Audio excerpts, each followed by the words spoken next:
भारत का एक ऐसा मंदिर जहां देवी को साल में 3 बार मासिक धर्म यानी कि पीरियड्स आते हैं और इस दौरान आसपास की नदियों और तालाबों का पानी लाल हो जाता है। ये मंदिर भारत के बाकी देवी मंदिरों से अलग है क्योंकि यहाँ देवी की कोई मूर्ति नहीं है बल्कि उनकी योनि की पूजा की जाती है। इस मंदिर को वशीकरण, काला जादू और तंत्र मंत्र करने वाले तांत्रिकों का गढ़ माना जाता है। यहाँ हर दिन मंदिर के कपाट खुलने से पहले एक पशु की बलि दी जाती है और पहले यहाँ मानव बलि भी दी जाती थी। ऐसा माना जाता है कि आज भी यहाँ गुप्त रूप से मानव बलि दी जाती है क्योंकि 2019 में मंदिर परिसर में एक वृद्ध महिला का कटा हुआ सिर मिला था। तो क्या आज भी यहाँ मानव बलि दी जाती है? आइए जानते हैं तंत्र मंत्र और रहस्यों से भरे कामाख्या देवी मंदिर की सच्चाई।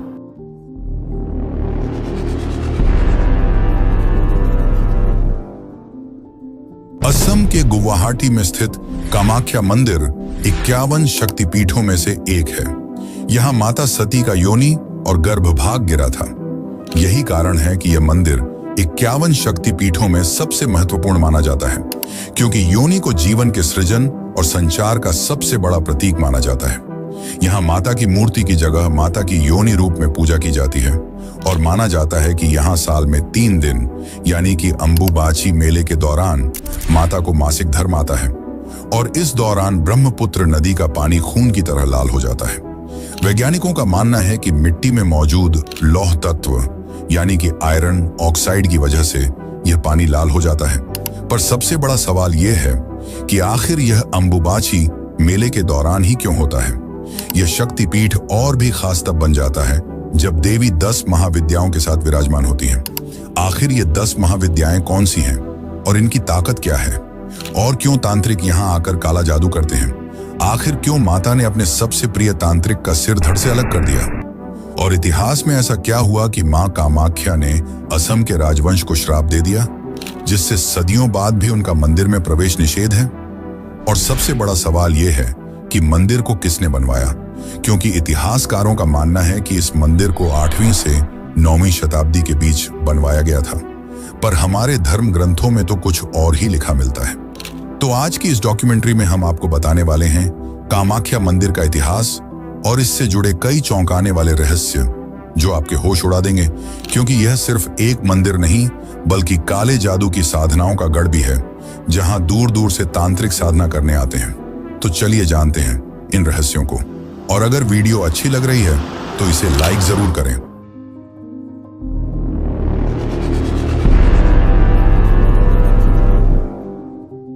इस मंदिर का जिक्र कालिका पुराण और तांत्रिकों की प्राचीन ग्रंथ योगिनी तंत्र में भी मिलता है। कालिका पुराण के अनुसार माता सती ने अपने पिता के विरोध के बावजूद भगवान शिव से विवाह किया था। इस विवाह से उनके पिता दक्ष अत्यंत क्रोधित हो गए और उन्होंने अपनी पुत्री के इस विवाह को अस्वीकार कर दिया। कुछ समय बाद दक्ष ने एक भव्य यज्ञ का आयोजन किया जिसमें सभी देवी देवताओं, यक्षों, ऋषियों और शक्तिशाली राजाओं को आमंत्रित किया गया, लेकिन उन्होंने शिव को निमंत्रण नहीं भेजा।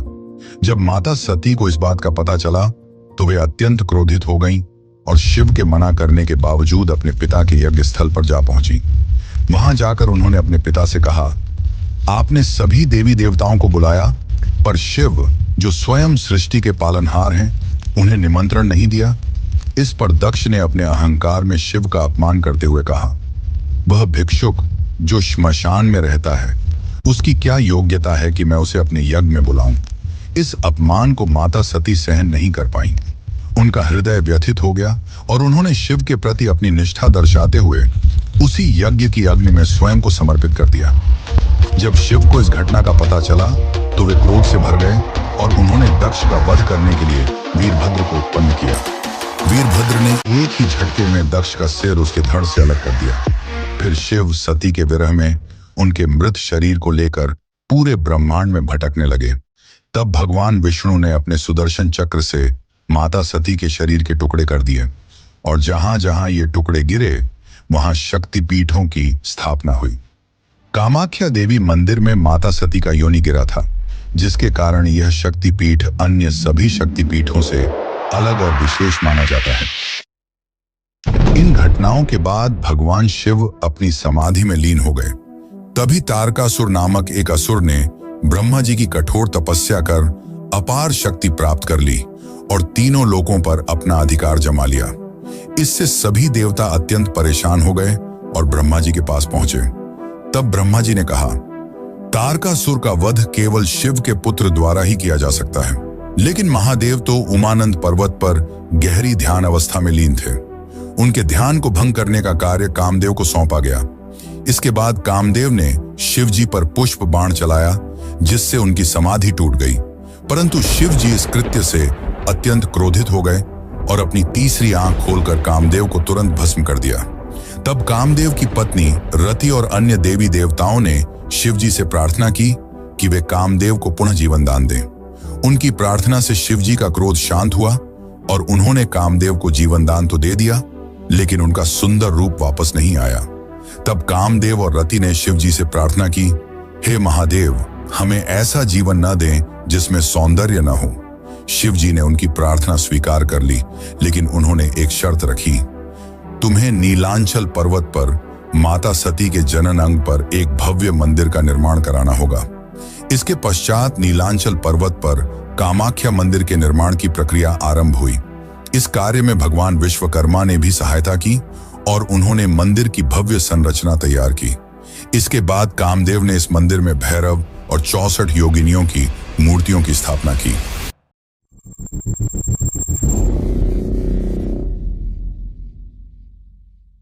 वैसे दोस्तों, एक और कथा है जो काफी प्रसिद्ध है।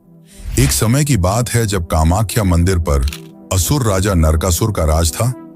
वह मां कामाख्या का बहुत बड़ा भक्त था, पर समय के साथ उसकी शक्तियां बढ़ने लगी और वह काफी ताकतवर हो गया, जिसके पश्चात उसने मां कामाख्या के समक्ष विवाह का प्रस्ताव रख दिया।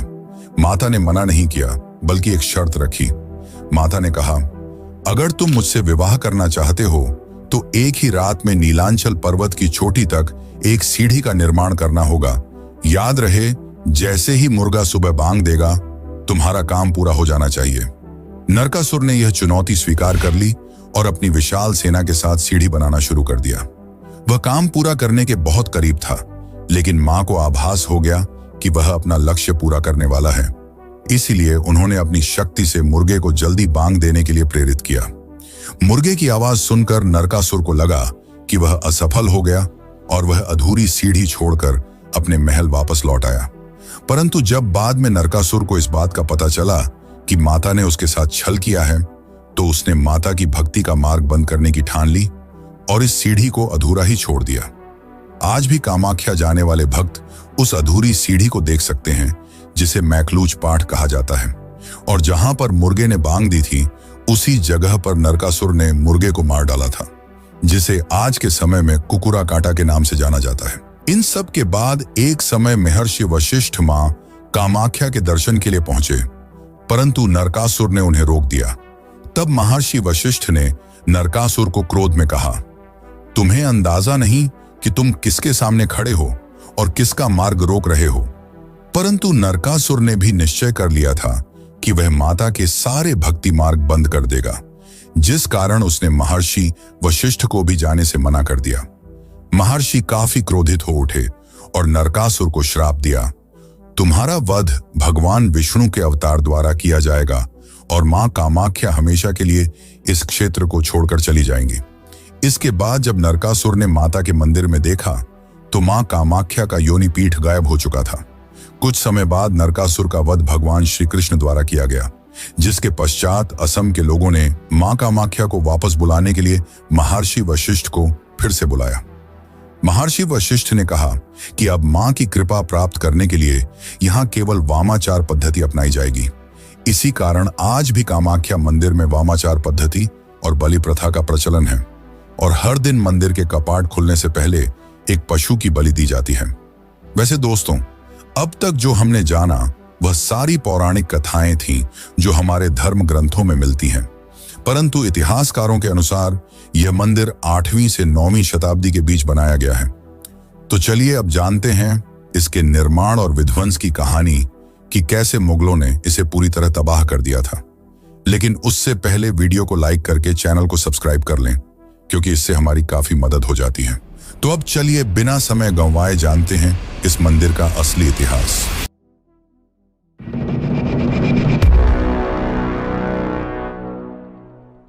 मंदिर का सबसे पहला उल्लेख 8वीं से 9वीं शताब्दी में मिलता है, जब यह क्षेत्र पाल वंश यानी कि पाला डायनेस्टी के अंतर्गत था। पाल राजाओं ने हिंदू धर्म और तांत्रिक साधनाओं को प्रोत्साहित किया, इसीलिए कामाख्या मंदिर में तंत्र साधना और हिंदू शक्ति उपासना का अद्भुत संगम देखने को मिलता है। ऐसा माना जाता है कि मंदिर का प्रारंभिक निर्माण असम के स्थानीय कछारी राजाओं ने किया था, जिन्हें शक्ति की पूजा का ज्ञान था। कामरूप राज्य के शासक इंद्रपाल, धर्मपाल और जयपाल ने इस मंदिर को और भव्य रूप दिया। इन सब के बाद 16वीं शताब्दी में अर्थात 1498 से 1500 के बीच बंगाल के सुल्तान अलाउद्दीन हुसैन शाह ने असम पर आक्रमण किया। इस आक्रमण के दौरान उनके सेनापति काला पहाड़ ने मंदिर को पूरी तरह नष्ट कर दिया। तांत्रिक पूजा और शक्ति साधना को काफिर प्रथा मानते हुए मुस्लिम शासकों ने मंदिर को ध्वस्त कर दिया और तांत्रिकों को मार डाला। लगभग 50 से 100 वर्षों तक यह मंदिर खंडहर की तरह पड़ा रहा। इसके पश्चात 17वीं शताब्दी में अहोम वंश ने असम में शासन किया और मुगलों को हराकर इस क्षेत्र को वापस लिया। अहोम राजाओं ने शक्ति पूजा को पुनर्जीवित किया और मंदिर का भव्य पुनः निर्माण कराया। मुख्य अहोम शासकों में जिन्होंने पुनः निर्माण कराया, उनमें सबसे पहला नाम आता है राजा जयद्वाज सिंघा का, जिन्होंने मंदिर को पुनः निर्मित करने का संकल्प लिया, लेकिन किसी कारणवश वे इसे पूरा नहीं कर पाए। इसके बाद 1667 से 1670 के बीच राजा चक्रध्वज सिंघा ने मंदिर का आंशिक पुनः निर्माण कराया और इसे मजबूत बनाने के लिए स्थानीय शिल्पियों को नियुक्त किया।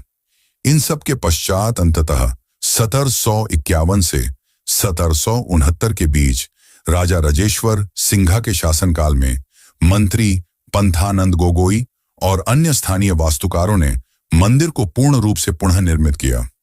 इस बार मंदिर को बंगाल, अहोम और द्रविड़ स्थापत्य कला के मिश्रण से तैयार किया गया।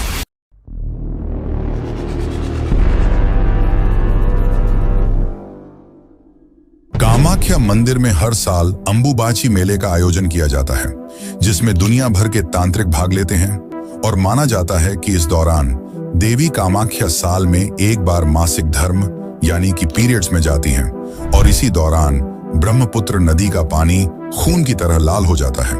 अंबुबाची मेला हर साल जून के महीने में आयोजित किया जाता है। पौराणिक कथाओं के अनुसार यह त्योहार सतयुग में 16 वर्ष, त्रेता युग में 12 वर्ष, द्वापर युग में 7 वर्ष और कलयुग में हर वर्ष मनाया जाता है। यह मेला तांत्रिक अनुष्ठानों के लिए काफी महत्वपूर्ण है और इस दौरान जब माता रजस्वला होती हैं, तो मंदिर के कपाट 3 दिनों के लिए बंद कर दिए जाते हैं और इस दौरान मंदिर में किसी भी प्रकार की पूजा नहीं होती। लेकिन 3 दिनों के लिए मंदिर बंद होने से पहले मंदिर के अंदर एक सफेद कपड़ा बिछा दिया जाता है और जब 3 दिन बाद कपाट खोले जाते हैं तो यह कपड़ा पूरी तरह लाल और गीला हो चुका होता है। इस कपड़े को अंबुबाची वस्त्र या रक्त वस्त्र भी कहा जाता है और इस कपड़े के छोटे छोटे टुकड़े करके भक्तों को प्रसाद के रूप में बांट दिया जाता है। अब सबसे बड़ा सवाल यह आता है कि अंबुबाची मेले के दौरान ब्रह्मपुत्र नदी का पानी लाल क्यों हो जाता है। वैज्ञानिकों के अनुसार ब्रह्मपुत्र नदी के आसपास की चट्टानों में लौह तत्व यानी कि आयरन ऑक्साइड काफी ज्यादा मात्रा में पाई जाती है, जिसके कारण बारिश के मौसम में जब पानी चट्टानों से होकर गुजरता है तो इसमें आयरन ऑक्साइड घुल जाता है, जिससे पानी लाल हो जाता है। पर सवाल अब भी यही है कि पानी लाल केवल इन 3 दिनों में ही क्यों होता है, जबकि असम में मानसून तो अंबुबाची मेले के पहले ही आ जाता है, लेकिन तब तो पानी लाल नहीं होता। यह कुछ और नहीं बल्कि मां कामाख्या की शक्ति है। माता कामाख्या को प्रजनन और सृजन की देवी माना जाता है और जब मेले के दौरान माता रजस्वला होती हैं, तब पानी का रंग लाल हो जाता है। इसे देवी की शक्ति का प्रतीक माना जाता है। भक्त इस जल को पवित्र और शक्तिशाली मानते हैं और इसे प्रसाद के रूप में ग्रहण करते हैं। हिंदू धर्म में भले ही कई मंदिरों में महिलाओं के मासिक धर्म को लेकर वर्जनाएं देखने को मिलती हैं, लेकिन कामाख्या मंदिर में इसे शक्ति का स्रोत माना जाता है। इसी कारण यह मंदिर स्त्री ऊर्जा की सबसे बड़ी शक्तिपीठ कहलाता है।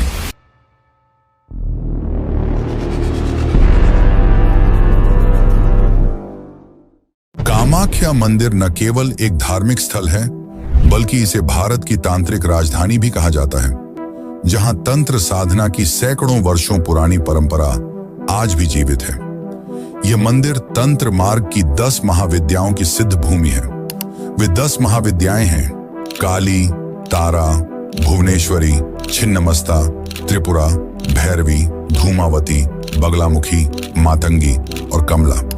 यहाँ तांत्रिक, साधु, अघोरी और सिद्ध योगी अपनी गुप्त सिद्धियां प्राप्त करने के लिए आते हैं, और यह मंदिर काली एवं शक्ति की उपासना का सबसे बड़ा केंद्र माना जाता है।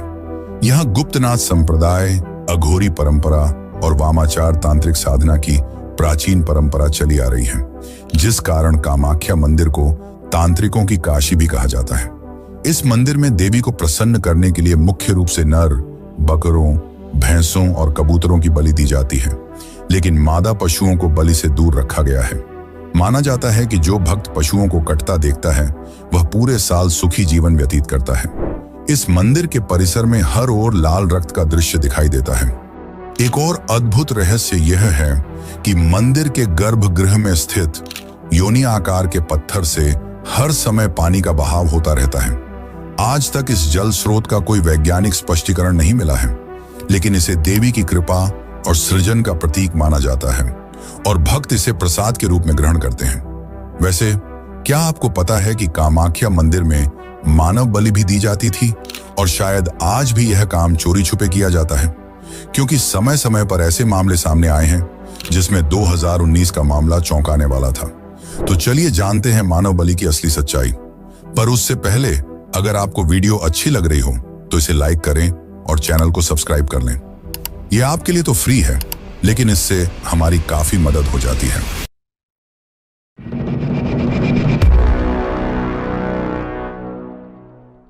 कामाख्या मंदिर का इतिहास रहस्यों से भरा हुआ है, और उनमें सबसे विवादास्पद विषय है बलि प्रथा।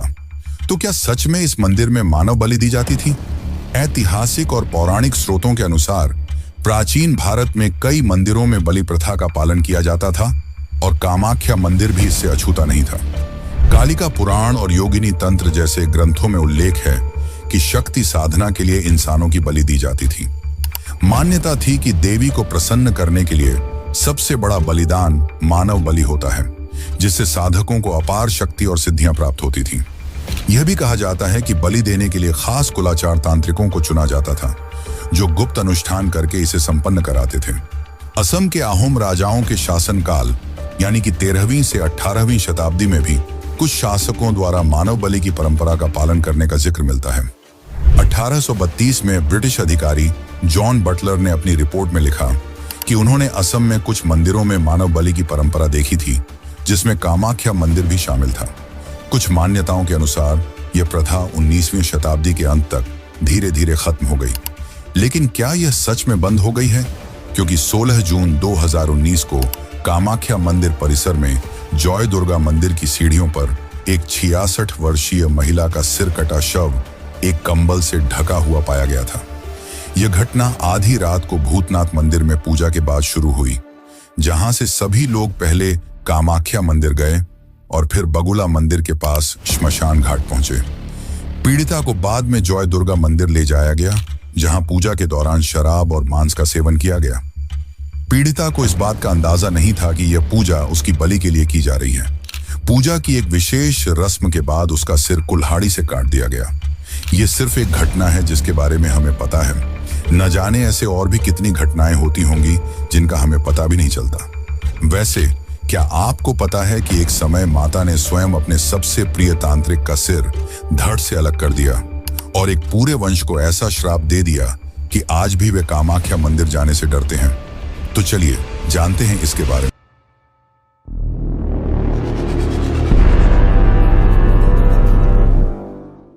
केंदुकलई नामक भक्त की भक्ति और उनके साथ घटी इस अद्भुत घटना ने कामाख्या मंदिर के इतिहास और देवी की चमत्कारी शक्तियों को नई पहचान दी। केंदुकलई देवी के परम भक्त थे।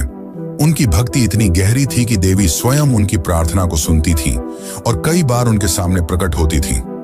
एक दिन एक दुखी मां अपनी मृत बच्ची को लेकर केंदुकलई के पास आई। वह आशा से भरी हुई थी कि देवी की कृपा से उसकी बच्ची को जीवन मिल सके। केंदुकलई ने शुरुआत में यह कहकर मना कर दिया कि मृत व्यक्ति को पुनर्जीवित करना किसी साधारण व्यक्ति के लिए संभव नहीं है, लेकिन उस मां की गहरी श्रद्धा और आस्था देखकर केंदुकलई ने देवी से प्रार्थना करने का निर्णय लिया। उन्होंने मृत बच्ची को मां कामाख्या की पवित्र शिला पर रखा और पूर्ण समर्पण भाव से प्रार्थना की। देवी की कृपा और केंदुकलई की भक्ति ने ऐसा चमत्कार किया कि वह बच्ची पुनः जीवित हो उठी। यह घटना पूरे नगर में फैल गई और केंदुकलई की भक्ति तथा मां कामाख्या की शक्ति का एक अद्भुत प्रमाण बन गई। यह चमत्कार इस बात का प्रतीक था कि जब किसी की आस्था और विश्वास सच्चे होते हैं तो देवी की कृपा अदृश्य रूप में प्रकट होकर भक्तों का कल्याण करती है। केंदुकलई की भक्ति आज भी श्रद्धा और विश्वास का प्रतीक मानी जाती है। इस घटना से प्रेरित होकर राजा नरनारायण ने भी मां का साक्षात दर्शन करने की इच्छा व्यक्त की। उन्हें यह सुनने को मिला था कि केंदुकलई इतने बड़े भक्त हैं कि उनकी प्रार्थना से मृत व्यक्ति भी जीवित हो सकता है। स्थानीय मान्यता के अनुसार रात के समय जब कामाख्या मंदिर के कपाट बंद हो जाते थे, तब केंदुकलई विशेष पूजा किया करते थे। इस पूजा के दौरान वे अपनी आंखों पर पट्टी बांधकर देवी का आह्वान करते थे, भजन गाते थे और मंत्रों का उच्चारण करते थे। भक्तों का विश्वास था कि इस दौरान मां कामाख्या स्वयं प्रकट होती थी और केंदुकलई के साथ संवाद करती थी। राजा नरनारायण ने अत्यधिक आग्रह किया तो केंदुकलई ने उन्हें एक उपाय सुझाया। केंदुकलई ने कहा कि जब वे मां की स्तुति करना शुरू करें तब राजा गर्भगृह के एक छोटे छिद्र से मां के दर्शन कर सकते हैं। जब केंदुकलई ने मां कामाख्या की स्तुति की तब देवी उनकी भक्ति और विशेष पूजा से प्रसन्न होकर प्रकट हुई। लेकिन शीघ्र ही देवी को राजा नरनारायण की छिपी उपस्थिति का आभास हो गया। यह एक अनादर और छल था जिससे मां कामाख्या क्रोधित हो गईं। यह अपमान उन्हें असहनीय लगा और उन्होंने राजा नरनारायण को श्राप दे दिया कि उनके वंश का कोई भी सदस्य यदि इस क्षेत्र में प्रवेश करेगा तो उसकी मृत्यु हो जाएगी। देवी के इस श्राप से भयभीत होकर राजा नरनारायण ने वह क्षेत्र छोड़ दिया। यह श्राप इतना प्रभावशाली था कि आज भी उनके वंशज कामाख्या क्षेत्र से गुजरते समय अपनी आंखें ढक लेते हैं या छत्र का उपयोग करते हैं ताकि वे गलती से भी मां कामाख्या के दर्शन न कर लें। यह घटना केवल राजा नरनारायण तक ही सीमित नहीं रही, इसका प्रभाव केंदुकलई पर भी पड़ा। कुछ कथाओं के अनुसार देवी ने क्रोधित होकर केंदुकलई का सिर धड़ से अलग कर दिया। अन्य कथाएं कहती हैं कि मां ने उन्हें पत्थर की मूर्ति में बदल दिया। दोनों ही कथाएं मां कामाख्या के क्रोध और केंदुकलई के प्रति उनके अद्वितीय संबंध को दर्शाती हैं। यह कथा मां कामाख्या की अपार शक्ति और भक्तों की गहरी आस्था का प्रतीक बन गई। धरती के इस कोने में जहां तांत्रिकों के मंत्रों की गूंज और देवी के आशीर्वाद का प्रकाश हमेशा बना रहता है, वहां स्त्री की शक्ति को एक अलग ही नजरिए से देखा जाता है। यहां मासिक धर्म को गंदगी नहीं बल्कि सृजन की वह शक्ति माना जाता है जिससे पूरी सृष्टि चलती है। जब दुनिया के कई हिस्सों में आज भी महिलाओं को इस प्राकृतिक प्रक्रिया के दौरान अछूत समझा जाता है, कामाख्या उन्हें देवी का रूप बताकर पूछता है। अंबुबाची के उन 3 दिनों में जब मंदिर के पट बंद रहते हैं तो हवा में एक अजीब सी रहस्यमयी ऊर्जा भर जाती है। मान्यता है कि इन दिनों धरती स्वयं रजस्वला होती है। जब मंदिर फिर से खुलता है तो भक्तों के हाथों में जो लाल कपड़ा आता है वह सिर्फ एक प्रसाद नहीं बल्कि प्रकृति के उस रहस्य का प्रतीक है जिसे समाज ने सदियों से छुपाने की कोशिश की है। आधुनिक विज्ञान भी मानता है कि इस दौरान मंदिर के आसपास की मिट्टी में आयरन ऑक्साइड की मात्रा बढ़ जाती है जो पानी को लाल रंग देती है। लेकिन यहाँ की कहानी सिर्फ पूजा पाठ तक सीमित नहीं है। कामाख्या के इतिहास का एक पन्ना ऐसा भी है जिसे पलटने से आज भी लोग हिचकिचाते हैं। देवदासी प्रथा के नाम पर चली आ रही वह कुप्रथा जिसने न जाने कितनी महिलाओं के जीवन को तहस नहस कर दिया। मंदिर की सेवा के नाम पर शुरू हुई यह परंपरा धीरे धीरे महिलाओं के शोषण का साधन बन गई। आज जब यह प्रथा बंद हो चुकी है तब भी इसकी यादें यहाँ की दीवारों से चिपकी हुई हैं। आज के दौर में जब नारीवाद अपनी पहचान की तलाश कर रहा है, कामाख्या मंदिर एक अजीब विरोधाभास बना हुआ है। एक तरफ तो यह स्त्री शक्ति का प्रतीक है, जहां दुनिया भर से महिलाएं अपनी आध्यात्मिक ताकत को तलाशने आती हैं। दूसरी ओर इसका अतीत उन सामाजिक बेड़ियों की याद दिलाता है जिन्हें तोड़ने में अभी बहुत समय लगेगा। शायद यही इस जगह की सबसे बड़ी सीख है कि शक्ति और शोषण के बीच की रेखा हमेशा बहुत पतली होती है। यहां आकर हर महिला को एहसास होता है कि उसके शरीर में छिपी वह शक्ति, जिसे समाज ने सदियों से अपवित्र कहा, वही असली देवत्व है। जब वह लाल कपड़े को प्रसाद के रूप में लेती है, तो वह सिर्फ एक धार्मिक अनुष्ठान नहीं, बल्कि अपने अस्तित्व का उत्सव मनाती है। कामाख्या की यही सच्चाई इसे दुनिया भर में इतना खास बनाती है। जहां एक ओर तांत्रिक अपनी सिद्धियां पाने की कोशिश करते हैं, वहीं आज की नारी अपनी पहचान की तलाश में यहां आती है।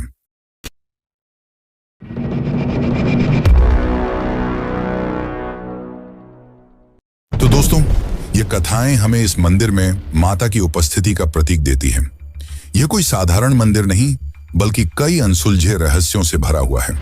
अगर आप इस वीडियो को यहां तक देख चुके हैं, तो इसका मतलब है कि कहीं ना कहीं आप भी इस रहस्य से जुड़े हुए हैं। अब सवाल ये है, क्या आप इस दिव्य ज्ञान को दूसरों तक पहुंचाना चाहते हैं?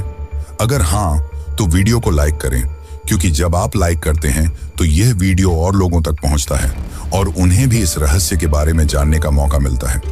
अगर आपको लगता है कि यह जानकारी आपके दोस्तों, परिवार वालों या किसी भी आस्तिक को चौंका सकती है, तो इस वीडियो को शेयर करें।